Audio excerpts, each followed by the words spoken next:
নবীজি বলছে শবে বরাতের রাতে, যে রাতে আল্লাহ তাআলা কোটি কোটি বান্দাকে মাফ করে দেয়, সেই পবিত্র বরকতময় রাতেও এই নেশাখোরকে আল্লাহ মাফ করেন।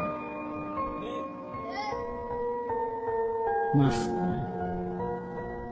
জন্য যুবক, এক ফোঁটা নেশার সাথে যদি কারো সম্পর্ক থাকে, রহম করো নিজের উপরে, ছেড়ে দাও। বলে এক দুই ফোঁটায় কিচ্ছু হবে না, না খোদার কসম এক ফোঁটাও হারাম। নবীজি বলছে শবে বরাতের রাতে, যে রাতে আল্লাহ তাআলা কোটি কোটি বান্দাকে মাফ করে দেয়, সেই পবিত্র বরকতময় রাতেও এই নেশাখোরকে আল্লাহ মাফ করেন। মাফ করেন। জন্য যুবক, এক ফোঁটা নেশার সাথে যদি কারো সম্পর্ক থাকে, রহম করো নিজের উপরে, ছেড়ে দাও।